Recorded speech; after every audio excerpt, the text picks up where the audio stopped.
My name is David Jaffee. Welcome to the Wealth and Health Podcast, where you'll learn valuable skills and positive habits that will improve your life. This podcast originally aired as a video on my YouTube channel at youtube.com/BestStockStrategy. The Wealth and Health Podcast is brought to you by BestStockStrategy.com. The benefits of investment banking and the benefits of working as an investment banker. I worked at three major investment banks. I worked at Morgan Stanley, I worked at CIBC World Markets, and I worked at Petsky Prunier. At Morgan Stanley, I worked as an intern, and I completed my coursework at Cornell in 3.5 years. So I received a full-time offer for the following summer, but then CIBC World Markets gave me a large signing bonus, and they also allowed me to start in their industrial growth and services group. I believe my start date was February 23rd of 2004, which I believe is a Monday. And I started there, and there were a few benefits. And I'm going to tell you what those benefits are so that you can make a decision on whether you believe investment banking is something that you want to pursue. The first benefit of investment banking is that you learn incredibly quickly. I was able to put together complicated financial models without even touching the mouse. We have macros and shortcuts in Excel and in Word that would enable me to put together very complicated and long financial models. Some of them had about 70 tabs, and I could put together the entire model without touching a mouse. Now, before I had any training, this would probably take me weeks to do it. But because I had substantial training and I could do things very quickly, you could put together and shorten the amount of time it takes you to do something from a few weeks to just a few days. The second thing that is really important is that you're actually making a pretty good amount of money. Now, on a per hour basis, you're not making that much money, but overall, I was 20 years old and I was making about $120,000 a year. That's pretty good money. That's probably more money than about 98% of my friends. So from a monetary perspective, it's pretty good. The next thing which is beneficial about investment banking is that even as an analyst, you do get to travel. I traveled to San Francisco, Los Angeles, Austin, Texas. I also went to Michigan, which was really nice, and a few other places, Boston a few times. Traveling is pretty nice because everything is paid for. You get to stay in nice hotels. And I remember when I was growing up, my parents would always make me share a hotel room with them because they wanted to save money. So it was pretty nice to be able to have my own hotel room, even though I was very young, and order room service, and everything that I paid for was expensed by the company. And additionally, you frequently had some time off so you can explore the city and walk around a little bit. So traveling was nice. The next thing is that you would oftentimes work with CEOs and CFOs who would be 3 times your age, but they would respect you tremendously and they would always listen to you. So I really liked that. The fact that I had just graduated from college and I was only 20 years old.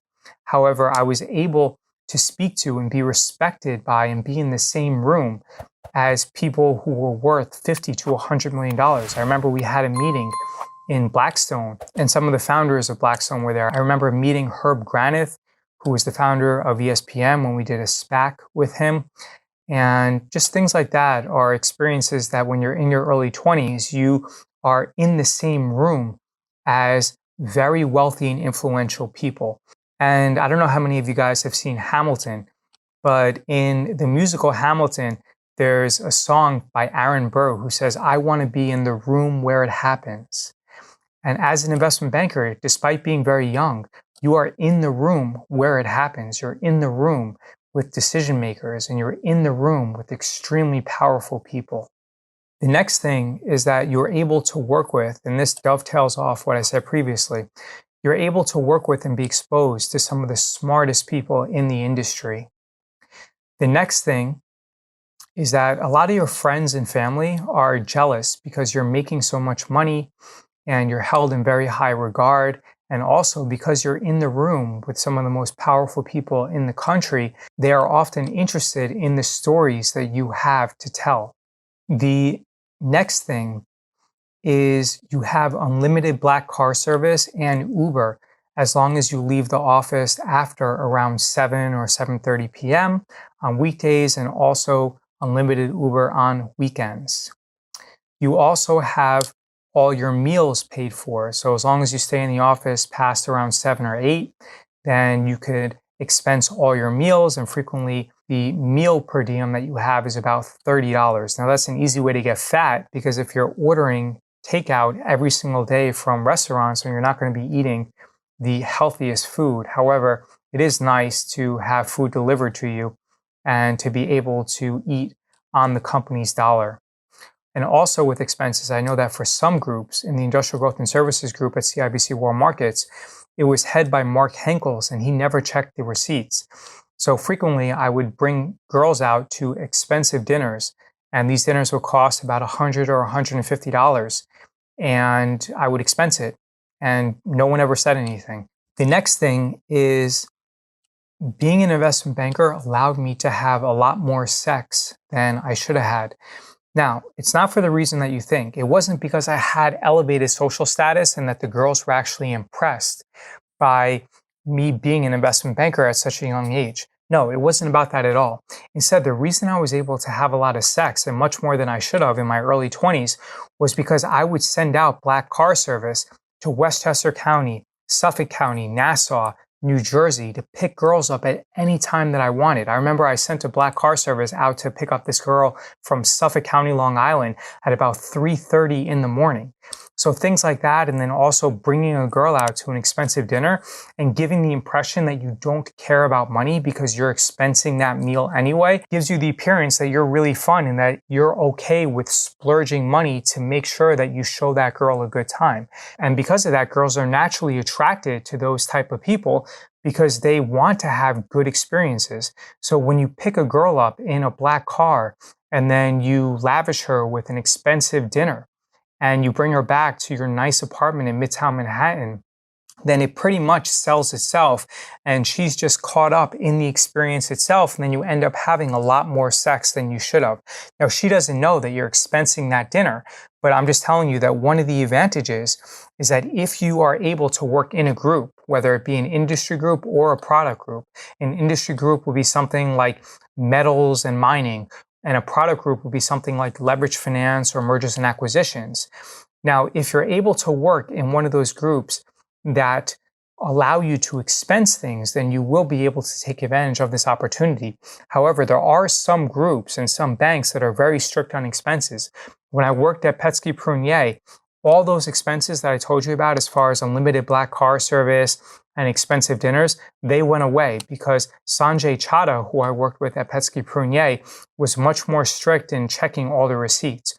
So when you work as an investment banker, you're not going to know beforehand the attitude of the group that you work in and how they treat expenses. So that's something that you're going to have to find out while you're on the job.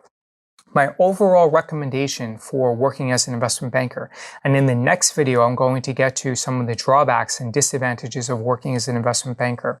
But my overall recommendation would be to work as an investment banker for 6 to 12 months, and then to move on to the private equity space or move on to a hedge fund, or just to move on and become an entrepreneur and start your own business. So those are the advantages that I remember from being an investment banker, where you're able to network with some of the most intelligent and bright people in the industry. You learn incredibly quickly. You learn so much finance. You're able to get things done very quickly as well. You have unlimited black car service and also your expenses. And if you're in a great group, then you're able to have more sex than you should. Additionally, your parents and friends are going to be jealous of you. They shouldn't be jealous of you. And you're also going to make pretty good money. So if you have any questions, leave a comment below. I'm trying to be as honest with you as possible. But in the next video, I'm going to do my thoughts on what the disadvantages of working as an investment banker are. Visit BestStockStrategy.com and submit your email address to receive valuable free training. Please give this podcast a positive rating and review. If you have any questions, visit BestStockStrategy.com and send me a message.